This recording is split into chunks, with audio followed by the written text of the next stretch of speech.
Hey everybody, Andrew here from Pacific Coast Auto, running down the results of last week's auction picks. Up first, the Tamikara ZZ. Derek was pretty close on this one. It sold for a little over his guess, going for $24,350. The Suzuki Carry truck went for a little under his guess. That one sold for just $1,570. The DeLorean was unsold. That only got bid up to $47,390, and it's certainly worth more than that. The Lancer Evo Wagon went for quite a bit over Derek's guess. That got bid all the way up to $6,360 before selling. The Toyota Century also sold. That one went for $5,860. The Porsche 911 Carrera S did not sell. That was only bid up to $41,650, and the seller was smart not to let it go for that. The RX-7 was also unsold. For some reason, that only got bid up to $6,500, and it's certainly worth more than that. There was no love at all for the Mazda AZ Off-Road XC. That was unsold with not a single bid. And finally, the Toyota Crown Diesel Wagon did sell. It went for more than triple Derek's guess, topping out at $1,180. That's going to do it for last week's picks. Now here's Derek with this week's. Okay guys, it's 5:03 p.m. We're closed at 6 o'clock, and so today was too busy to do this before lunch like I'd like to do them. And so because of that, we rushed to do our picks. And you probably wouldn't believe it if I told you, but it actually takes a long time to get the picks with the names. And because we barely have enough time to get this one uploaded for today, we're going to skip on the names. So big apology for me. If it makes me feel any better, I'm feeling sick right now, and my kids are so hard to take care of, and my wife's always angry at me for buying cars that I don't need. That last one's not true, and if people are following this, she doesn't know about the Honda City yet, so nobody tell her if you know her. Any way to contact her, that is. Okay, on to the first one. Sorry, no names. Really sorry about that. So first one here, a lot of people sent this one in for obvious reasons. It is quite a looker. It's a 1994, so it's not quite U.S. legal yet. It will be in a couple of years, but this is what the RX-7 FD looks like when somebody goes crazy with modifications to it. Now, I have to say, it's very close to looking cool in my opinion, but it's missing some things. And so if you take a look, it has some pretty extreme and aggressive front fenders, which are okay, but I don't like how it right angle turns here and then goes down. I think that you could design those looking way cooler than that. Front bumper's cool, but having aggressive front fenders and then nothing on the rear is really dumb. And so that's a big loss there. Ducktail spoiler, I think that's a plus. Interior, I think that's a big minus. Hey, take a look at this. It has this fiberglass cover on the entire dashboard. I guess used to cover up cracks in the dashboard. I've seen FD cracks every once in a while. And then a blue interior panel. Ugh. I find that the FD interior is not... The more of them I look at, the more I don't like the FD interior that much. Most of it has to do with the cheap materials that they used. But if you're going to extra cheapen it out, I think that becomes a more serious problem. Now, the good thing about the car is it's flashy. A lot of people are going to be looking at it because of that. And in my opinion, somebody's going to end up overpaying for this car simply because of how it looks. I probably wouldn't pay that much for this one. But it is flashy, and that's why it gets the thumbnail this week, because people are going to be browsing YouTube and like, wow, look at this, you can get blue RX-7s with a wide body on it, and then they click, and then, haha, we got more clicks. It's kind of like the Pacific Coast Auto version of clickbait. And so looking at the sheet here, so 1994 Type R, RX-7, R grade, because it's being repaired from an accident, D grade interior. The inspector wasn't having any of that blue paint, I guess. Nice low mileage, which is a shame for the rest of the car, 85,559 kilometers. And let's see, full paint, color change to this blue color, 5-speed manual. Aftermarket fenders on it, lowered, and still has current registration, which is weird. It kind of looks like a car that you would see drifting around without registration on it, only used as a track vehicle. But somebody did drive this on the road, and it still has current registration on it. Several modifications, so see in person for details. That could be interesting. Could be high-powered engine in there, but no matter which way you look at it, this is going to be a high-risk car because we already kind of know the condition's not that good, and then it has an engine that may be modified, and then RX-7s, but really any type of car, when you modify the engine for higher power, you're also modifying the engine for less reliability, so keep that in mind. Front bumper is highly cracked and scratched. Crack on this fender here. Replaced panels here, here, and here. Cracked rear bumper. And let's see. Oh, lots of stuff here. Rear floor dented, right rear inner panel dented, end panel dented. Aftermarket wheels. Fender arches have been modified. Interior has some liner pieces missing, and the tires stick out past the fenders. Maybe it used to have some rear fender arches on it. I don't know. But it's probably only the rear tires that stick out. The front ones, well, maybe they do. Don't know. AC doesn't work. What else? Front inner panel dented. Right front side member dented. Oil leak. Air filter modified. And piping. I guess like aftermarket-ish piping. Rear spoiler modification. And exterior has a paint wave and repair marks on it. Steering wheel modified. Roll cage added to the car. And dashboard has holes in it. And has interior liner parts, one part painted. Modified exhaust seat modified. Yeah, a lot of stuff going on there. If you really want an RX-7 that's going to be your baby, don't pick this. If you want an RX-7 that you can have fun with, that you don't care that much about, this is the right one. But that's going to be a very small selection of people, I think, because usually when somebody spends $15,000 on a car, they're going to care about it a little bit. So how much is this going to sell for? I don't know. I would say low mileage is good, but the rest of it, it's not something that increases the value no matter if you like it or not. Like, some people are like, wow, that's cool, I want to go get that. That's fine, but when we're looking at this from a value point of view, you're not adding value by doing this to your car. Okay, so the price for this one that's going to sell for, I'm going to guess that we'll see this one go to 850,000 yen. Okay, on to the next one. We have a Stagea. This one here is a 25T, not the 260 RS. So the 25T, okay, so basically the Stagea is a Skyline station wagon. It uses a very similar chassis, uses the same engine as the Skyline, and there's two main versions. The 25T is the 2.5 liter RB25 turbo, 250 horsepower version, automatic and manual transmission possible. Manual transmissions, very rare. And then the 260 RS is the GTR version. Basically, it's made by Autek, the tuning arm of Nissan, and they put the Skyline engine in it, and it has the same four-wheel drive system for either version of it, but basically the GTR wagon. Okay, so Stages are great cars. They're not particularly good on gas. They drive nicely. They're fairly heavy. They're not super fast, but modified potential is there, and they are a quick or a fast wagon, and they're pretty unique looking. This is a post-facelift version of the 34. WGNC 34 is the chassis code. And this is a 25T RS4V automatic transmission, 2.5 liter RB25 engine, auction grade R, exterior E. Oh, wow. C3. Corrosion hole. S2 on the back, cracked bumper. Yeah, terrible. In an interior C.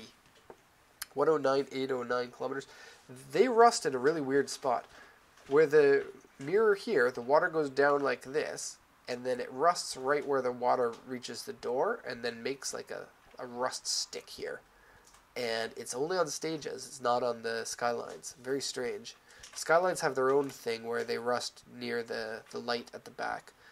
Kind of weird. Nissan likes making their cars out of rust, I suppose. Or at least they did back then. Okay, so we have corrosion in the engine room, and some parts of the engine room are coming off because of the corrosion. Underside corrosion holes, animal hair in the car, which usually isn't a big deal, but it could be. It could be dank and disgusting. Aftermarket exhaust, suspension, front grille, rear spoiler, and not going to sell for a lot. These ones with the automatic transmission usually don't sell for a lot. You see them go regularly for like 60,000 yen to 120,000 yen. This one will be low though. We got a starting price of 30,000 yen. I don't think anyone's even going to buy it for that, and so my guess is going to be 30,000 yen on this one. The very lowest that it can possibly be. And for that, it's still worth it for the parts. 30,000 yen is worth it just for the engine, and so there were lots of these. There's still lots of RB25s in circulation, but if you want an RB25, buy the fridge and then take the engine out and then throw the fridge in the rust pile, like the rest of the rusty Nissans. I feel like I'm being too hard on them. Anyways, what do we got next? Okay. We have Lunatic Racing. Very cool. Very 17 years old looking car. These were kind of popular cars for me when I was in high school. Not for me because I had absolutely no money, but other people had these in high school. And they modified them. That was right when tuning was coming in for JDM cars. This was before the Fast and the Furious movie came out, and it was just becoming a thing.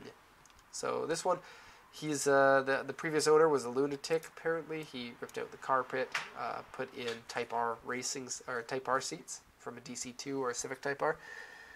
Pretty nice looking wheels on there. That looks like Graham Lights wheels. Carbon fiber hood. The car, judging by the pictures, doesn't look that bad, but it does look like a race car. The square here is where you would put your number for a race car, and shifter is bent for better grabbing of the shaft. Okay, so what do we have? Ooh, high mileage. Oh, it is a Type R. Weird.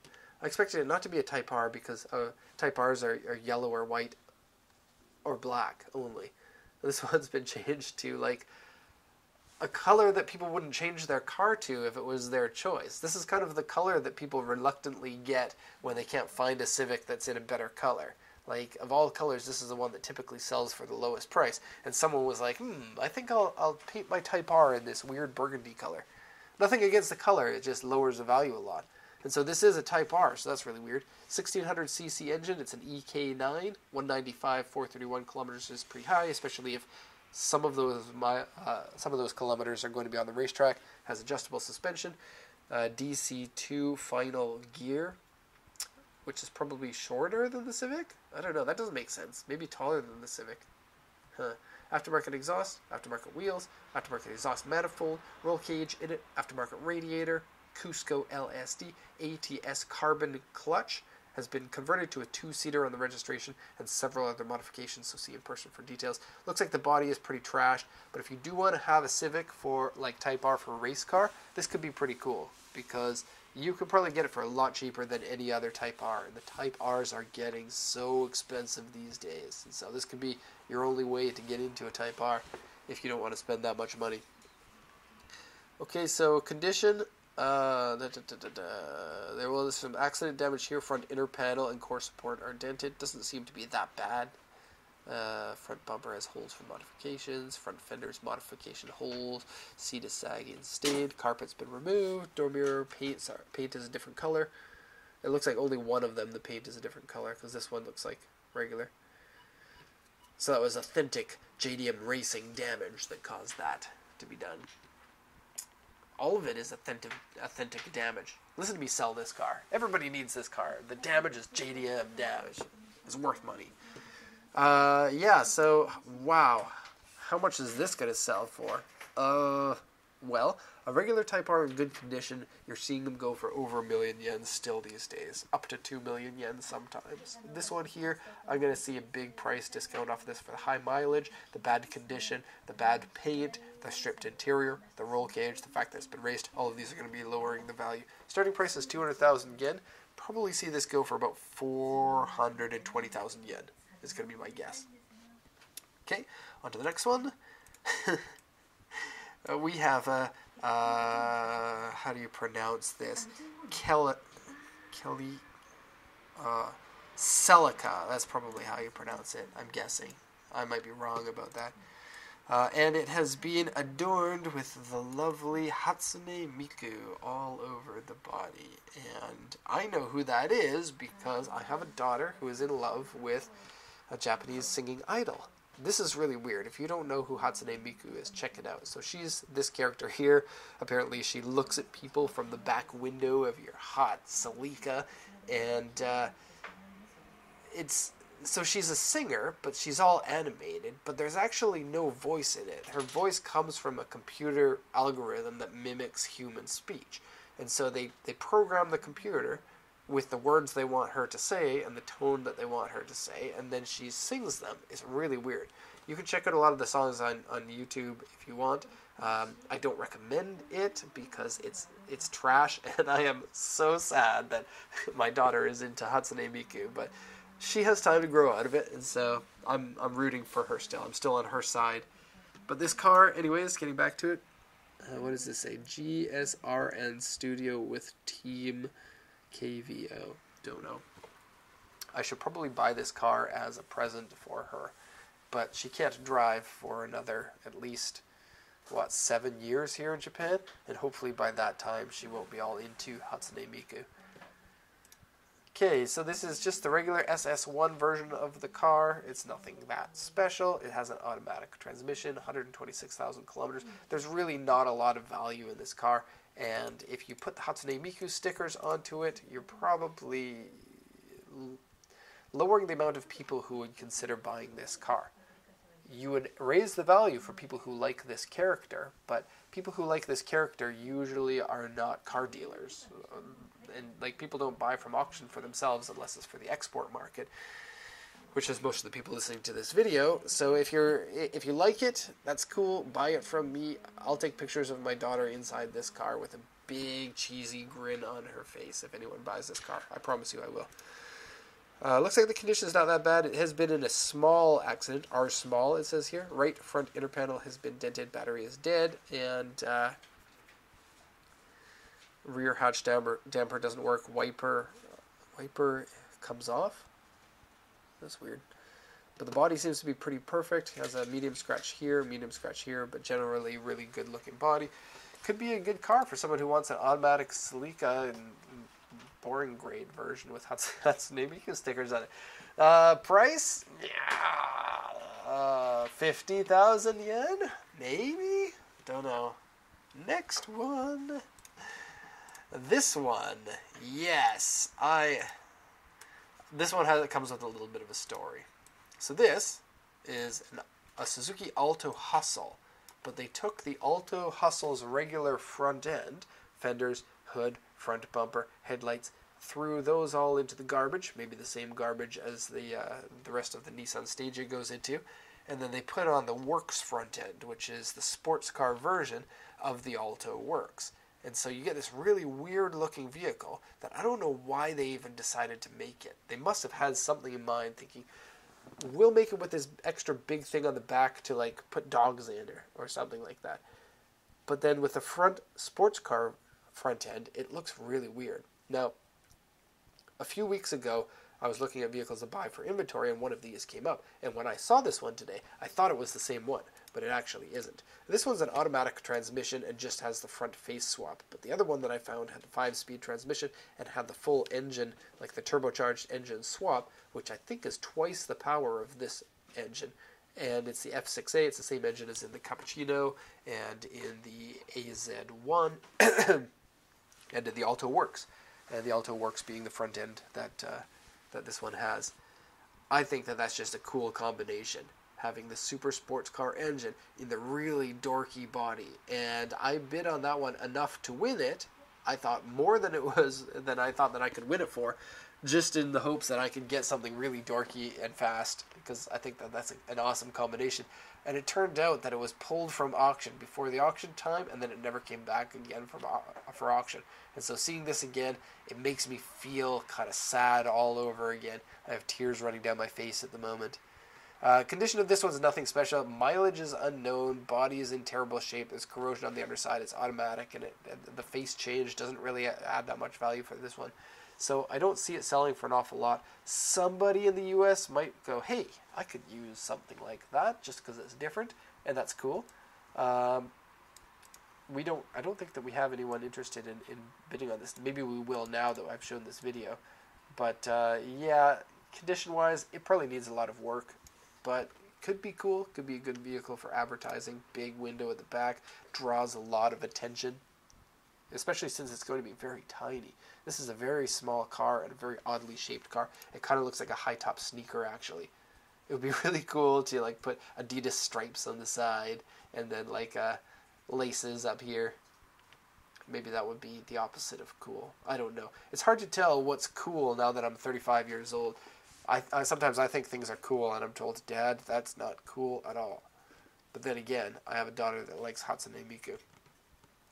On to the next one. Naoko, do you know about Hatsune Miku? Hatsune Miku? No, I know a little name. Oh, she's giving me the look like, don't ask me that. She likes it. Okay, next one here, we have a Nissan Silvia S15. Of course, we're going to show this one. It is so lovely to look at. S15 is one of the best exterior designs of a Japanese car ever, in my opinion. A lot of Japanese cars in the 60s, 70s were kind of clones of other styling, and then in the 80s they came into their own in many aspects, and then in the 90s they started doing styling that I think is competitive with the rest of the world, if not topping it in many areas, and the S15 is kind of the epitome of that. It's a very hot looking car. It's rear wheel drive, not super powerful, but certainly enough when you get the turbocharged version. This one here, the seller doesn't know what he has. So he doesn't know if this is a turbocharged version or a not turbocharged version. Here's what we can do. We'll put in the chassis number into here. S15 0051779. And then we'll find out if it was originally a turbo. So this is originally a non-turbo. SR20DE means non-turbo. DET means turbo. T for turbo. That originally came with an automatic 4-speed. This one has had a manual transmission swap, though, it says right here.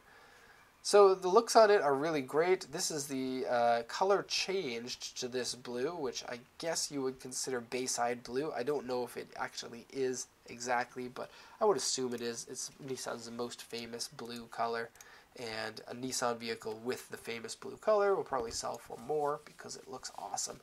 2000cc, auction grade R and modified, interior B, exterior B, 90,089 kilometers. The non-turbo one I think would be a good car if you're looking for something that's going to be cheaper on gas and less maintenance, because turbo cars naturally have more maintenance. And with a turbo car, you don't want to go too long between oil changes, where an NA car, the only thing that you're going to damage by going an extra 1,000 or 2,000 kilometers are basically the oil. In my opinion, I think it'll be fine. It'll be fine.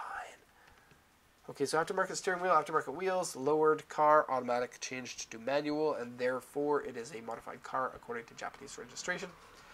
Aftermarket exhaust, shift knob, bumper, and tail lights. Love the tail lights. I usually don't like aftermarket tail lights, but I do on the S15.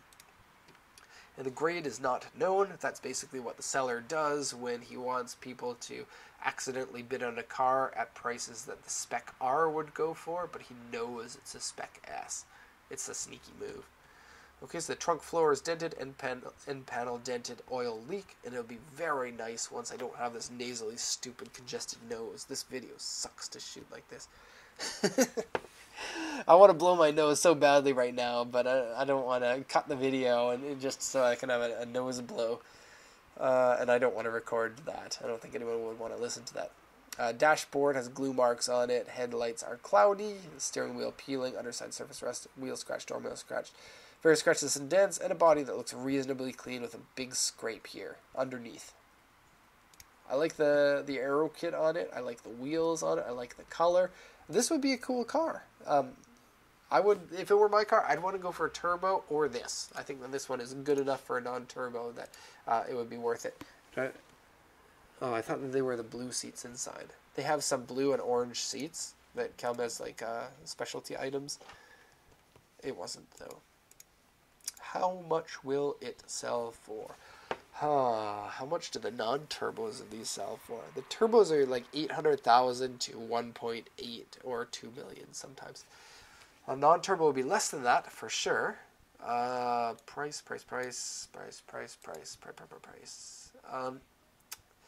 The swap lowers the price too, compared to an authentic, original manual transmission. I'll say 570,000 yen. I may be a little bit high on that. Don't know. We have 3 more to go. So what do we have here? An Integra Type R.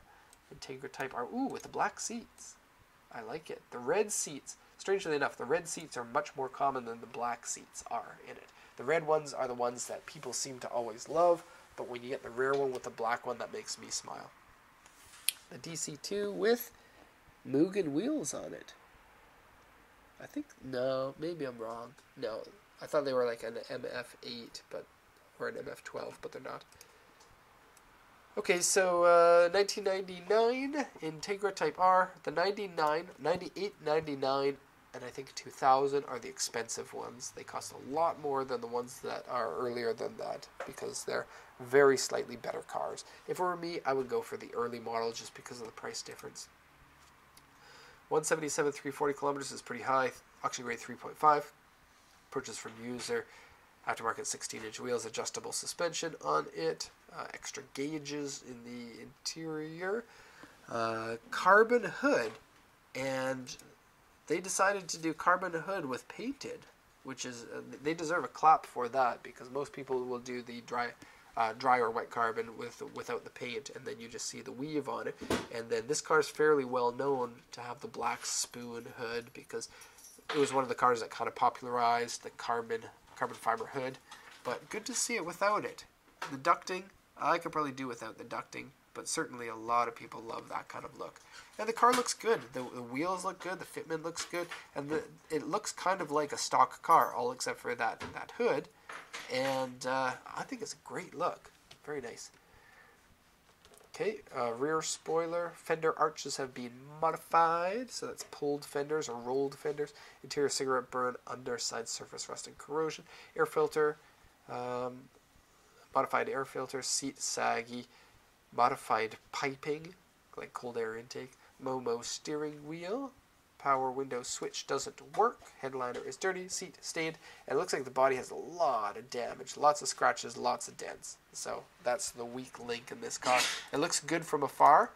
Make sure that you don't rely on these pictures because the auction sheet, that's where you should be looking for the condition. It looks like a perfect condition body. Oh, this isn't a DC2. Haha, I've been talking about the entire time and didn't even notice the extra 2 doors. This is a DB8, which is basically the same as a DC2, except it has a trunk instead of a hatch, has the 2 extra doors, and it's a tiny bit longer in the wheelbase, and they're a little bit heavier. I think that these are cool because I don't think the US got the 4-door. The US only got the 2-door, so it is a cool car. Like very much. It does look a little bit weird compared to the 2-door, but I like weirdness very much. Next car, what do we got? Oh, yes! I just shot a report on one of these today, and it's my first time ever shooting a report on one. I love this car. I love that Mitsubishi made a station wagon version of the Evo 9.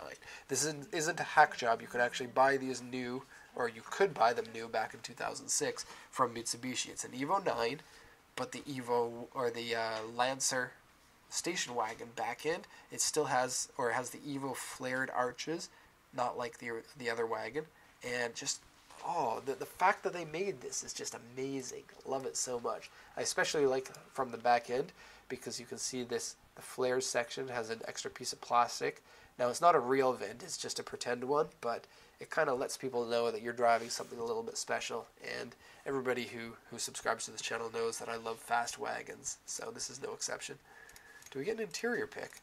The interior of the Evo 9 is kind of boring, in my opinion, so put the picture up. Okay, 2006 Lancer Wagon Evolution GT 4-wheel drive. This one is a 6-speed manual. You could also get it in automatic transmission. 1 owner. Carbon lip spoiler, that's aftermarket. Advan Racing 17-inch wheels, Recaro seat, Brembo calipers. Those are stock Brembo calipers on this one. Blitz adjustable suspension, warranty papers, owner's manual and spare key. Steering wheel wear, underside surface rust, bumper underside scratched, right side mirror doesn't work, and aftermarket exhaust. Looks like the body's in pretty minty fresh condition. Looks great. Ooh, I don't know what color I would like the best. That would be a tough one. I do like white cars, but I kind of think that this car would look better in a different color. Don't know.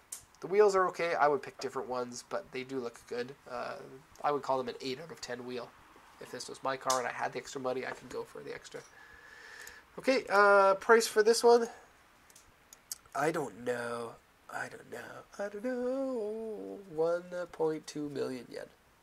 That's my pick. And these are pretty rare, so probably a good one to buy now before the price starts to go up. On to the very last one, and hopefully we'll have enough time for the video to get put up tonight. If not, it'll go up tomorrow morning. We got a Laurel, looks like a drift spec with the super big bumpers. This style is now becoming kind of a classic style. When I started this company almost 10 years ago, that was kind of like the new style, and nowadays it does look quite dated, I would say. The Laurel is like a four-door version of the Skyline. It runs Skyline engines. This is a RB25, 5-speed manual. Just under 100,000 kilometers, comes with sunroof, aero part, front mount intercooler, exhaust, original automatic changed to manual, lowered, and has a boost controller. Corrosion in the engine room and underside, because it's a Nissan. And lots of scratches here, and here, and here, and paint cracks here, and cracks here, so kind of your typical car that was built 7 years ago and has lived in Japan where bumpers get scratched and cracked.